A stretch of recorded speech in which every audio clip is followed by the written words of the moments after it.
Tu es un sportif ambitieux, tu souhaites transformer tes doutes pour atteindre chacune de tes ambitions.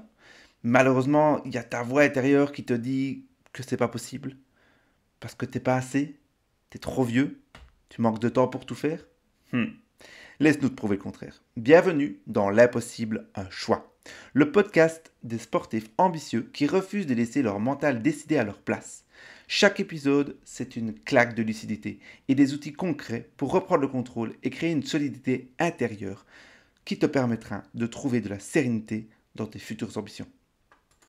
Bien bonjour, aujourd'hui on va discuter ensemble sur la gestion du stress, c'est-à-dire prendre un exemple qui est tout bête, mais ce qui t'arrive quand tu es juste la nuit avant ta course, tu dois dormir, tu dois te reposer parce que tu sais que c'est important pour justement avoir un max d'énergie pour le lendemain et tu n'y arrives pas, tu as du mal, tu sais pas comment faire, tu te retournes dans tous les sens ou alors tu es en train d'imaginer toute ta course.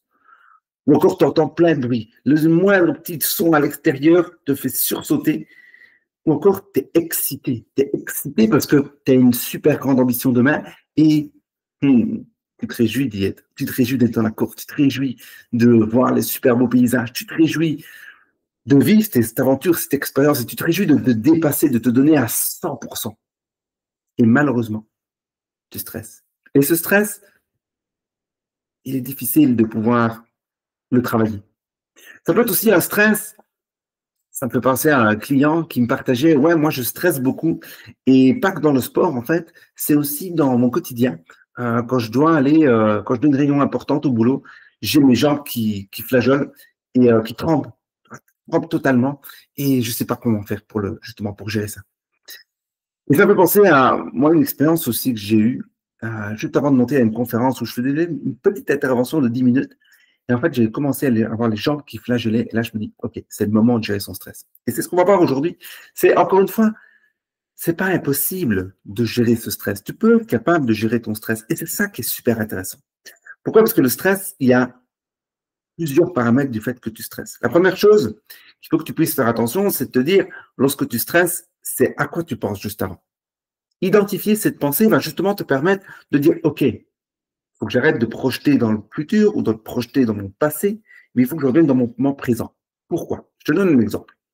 On est là, en plein milieu au début de on est juste la nuit avant ta course, pardon. On est la nuit avant ta course et tu n'arrives pas à dormir.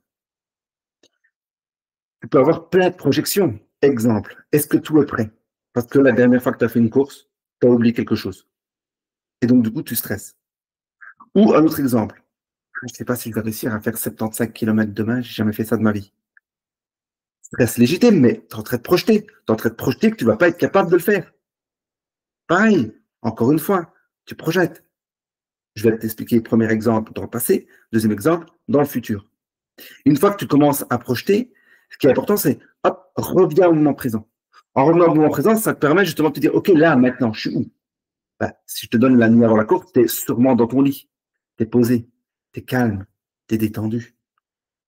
OK, super, tu peux revenir justement sur ta respiration. Ça te permet d'avoir un nouveau focus pour justement te détendre. Mais il n'existe pas que ça.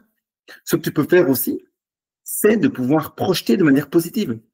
C'est-à-dire que si tu es excité par ta course et que tu te dis, ouais, je me réjouis de voir les paysages, etc., fais-le.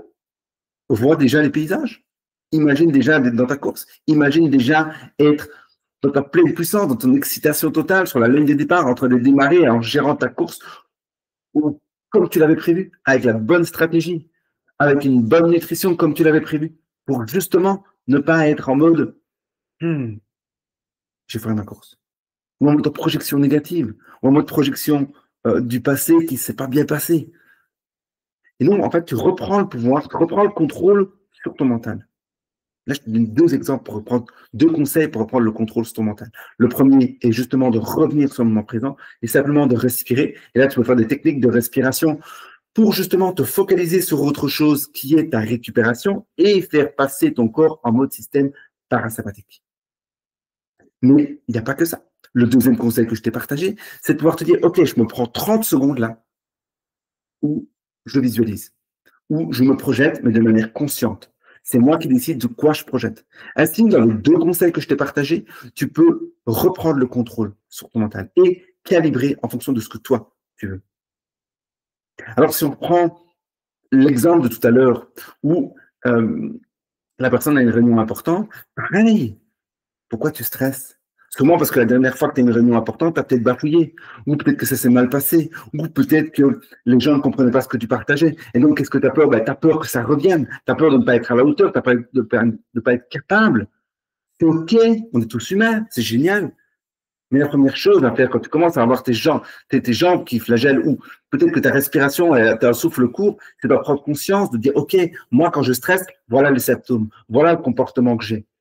Ce qui te permet justement de savoir, OK, voilà mon comportement, quand il arrive, OK, c'est que je dois gérer quelque chose en moi. OK, je vais écouter mon corps, qu'est-ce qui se passe? OK, mes jambes flagellent.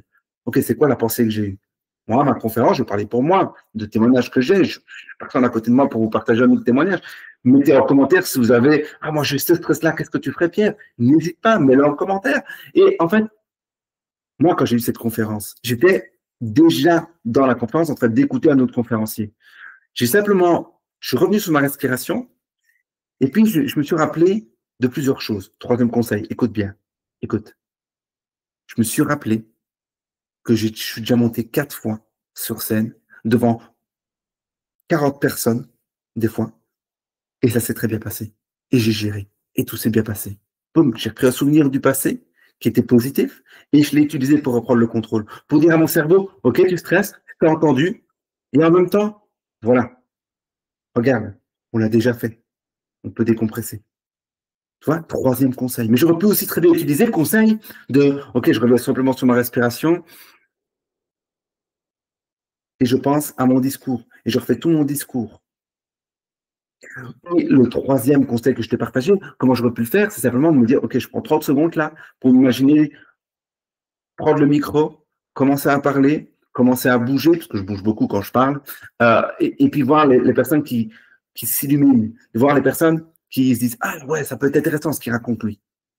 Voir les personnes aussi lever les mains, voir les personnes poser des questions.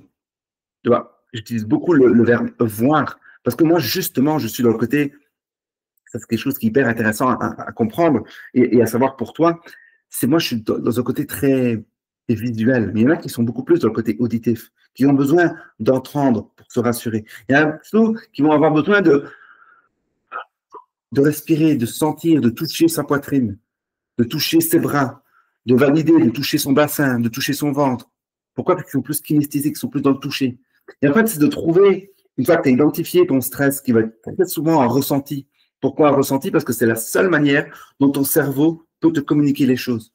Donc, une fois que tu vas te connecter à ton ressenti, tu vas justement pouvoir te dire, OK, je m'occupe du stress, avec les 3 conseils que je t'ai partagés tout au long de ce podcast, de cet épisode.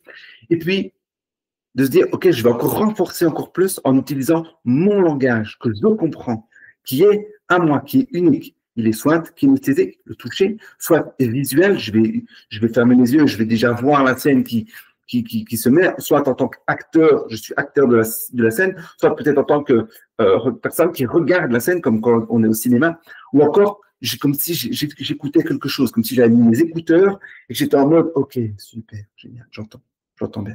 J'entends bien tout ce qui se passe. OK. Et en fait, c'est les 3 canaux qui vont justement te permettre d'accentuer les 3 conseils que je vais te partager. Alors voilà comment on peut gérer son stress. En tout cas, 3 conseils qui sont déjà ultra puissants et que je t'invite directement à utiliser, à expérimenter et à revenir en commentaire pour me dire, Pierre, c'est de la bombe. C'est génial, j'adore.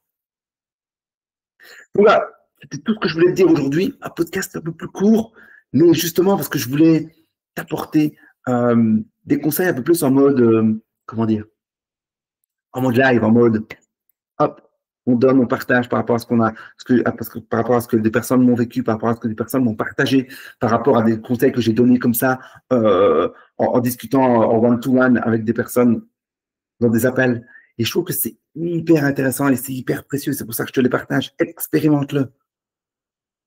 Et si tu te dis, je suis pas sûr que c'est bon pour moi, Pierre, mets-le-moi en commentaire et on en discute ensemble. On fait un échange. Et on peut faire même un échange dans le commentaire. Comme ça, toutes les personnes qui commentent, ils peuvent lire les commentaires, ils peuvent aussi avoir une plus-value. Voilà tout ce que je peux te dire aujourd'hui. Je te souhaite une excellente journée. Je te dis à bientôt. Ciao, ciao. Tu viens de prendre connaissance d'une histoire, acquérir un nouvel outil, te prouver que tout était possible. Alors je te remercie pour cette écoute. Mais la vraie question que je me pose, c'est est-ce que toi tu y crois aussi? Et qu'est-ce que tu vas choisir? Je te souhaite une très belle journée et je te dis à très bientôt. Ciao, ciao.